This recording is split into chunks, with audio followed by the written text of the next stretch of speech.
Hello বন্ধুরা, আমি চলে এসেছি ইউটিউব চ্যানেল সৌরি টেলার্স। আমি কিছু আমার নিজস্ব বিজনেস নিয়ে তোমাদের সঙ্গে শেয়ার করতে চাই। প্রথমত আমি একটা দোকান খুলেছিলাম, স্টেশনারি দোকান, কসমেটিক সব কিছু বিক্রি করবো বলে কিনেছি। তাতে আমাকে কেউ কোনোদিন হেল্প করেনি, না করেছে আমার ছেলে, আমার মেয়ে তখন ছোট, আমার স্বামীও করে না। আমার স্বামী বলেছে যে এটা চলবে না, বিজনেস করে টাকাটা নষ্ট করো না। আমি মনের জোর নিয়েছি, না বিজনেস আমাকে মেয়ে, আমি একটা ইনকাম আমাকে করতেই হবে। তখন আমি একটা লোন নিই, তবে লোনটা নিই, লোন নিয়ে আমার যদি শোধার ক্ষমতা থাকে তবেই তো লোনটা নেবো। আর সেই লোন নিয়ে আমি 50,000 টাকার লোন নিয়ে বিজনেসে লাগিয়েছি। তা বিজনেসে লাগিয়েছি, প্রথমে দোকানটা আমার ভালো চলেনি। ভাবলাম যে চলছে না, সত্যিই বিজনেসটা কি আমার ডাউন হয়ে যাবে।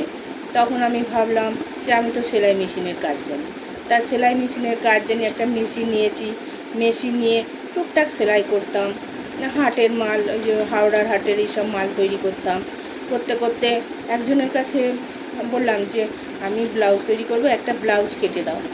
ব্লাউজটা কেটে দিলে সে মনে হয় বুঝতে পেরেছিল যে ওকে যদি ব্লাউজের প্যাটার্ন কেটে দিই তাহলে ও করবে। তখন ভাবলাম যে না, ব্লাউজ তো আমায় কেটে দেবে না। তখন কি করলাম, আমি এই ইউটিউব চ্যানেল প্ল্যাটফর্মে এসে আমি কাটিংয়ের ভিডিও, এইসব ভিডিওগুলো দেখি আর মাথার মধ্যে নিই যে কি করে এটা করা যায়। সত্যি করে একদিন দেখতে দেখতে আমি নিজে কাটিং শিখে গেছি। তা কাটিং শিখে বন্ধুরা, আমি কাটিং শিখে দোকানেতে মেশিনটা নিয়ে নিজের 2-4টে সেলাই করতে করতে একটা খারাপ হচ্ছে, দুটো খারাপ হচ্ছে, হতে হতে হতে হতে এখন সত্যি করে আমি একটা টেলারিংয়ের মানে খুব কাটিং মিস্ত্রি হয়ে গেছি। সবাই বলে যে এত সুন্দর ব্লাউজের ফিটিংস, ব্লাউজ সবাই করে কিন্তু ব্লাউজের ফিটিংসটা যে আমাদের বেস্ট ফিটিংস, সেই বেস্ট এগুলো ফিটিং ভালো করতে পারে না। তবে আমার ব্লাউজটা পরে আর ভিতরে কিছু পরতে হয় না, ফিটিংসটা খুব সুন্দর হয়। বন্ধুরা, লোন নিয়ে যে করবে সেটা শোধার ক্ষমতা থাকা চাই।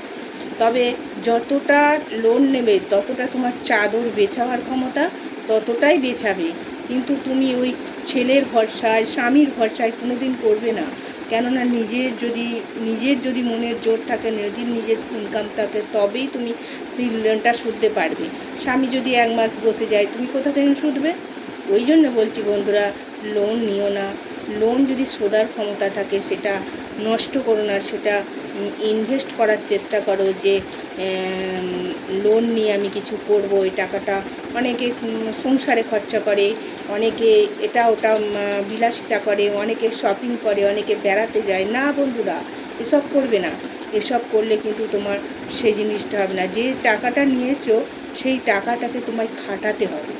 খাটালে 2 পয়সার মুখ দেখে তবেই তুমি তো লোনটা শুধতে পারবে, নাহলে শুধবে কী করে? সেই জন্য বলছি, আমাদের এখানে বন্ধুরা লোন নিয়ে অনেকে বাড়ি হারা হয়ে গেছে।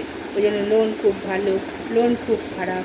যারা বোঝে লোন নিয়ে আমি করব, তবে লোনের টাকাটাকে তোমরা করার চেষ্টা করবে, যে উপায় করার চেষ্টা করবে যে লোনটাকে শোধা। বন্ধুরা, আমার কাস্টমারের থেকে তোমরা শুনবে যে আমি এত সুন্দর, আমি বলছি না গর্ব করে, এত সুন্দরই ব্লাউজ তৈরি করি যে ফিটিংস এত সুন্দর হয়। বলে যে আমি যদি কোথাও তৈরি করে থাকি, তোমার কাছেই আমার প্রথম ব্লাউজ তৈরি করা, বা একজন এলে আর ফিরে যায় না, সবাই আমার কাছেই করে।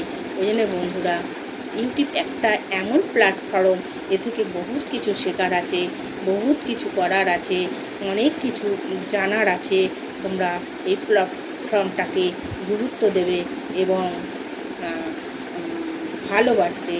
তবে আমার এই কথাগুলো যদি ভালো লাগে বন্ধুরা, তবে একটা শেয়ার বা লাইক করে দিও। Tata, by.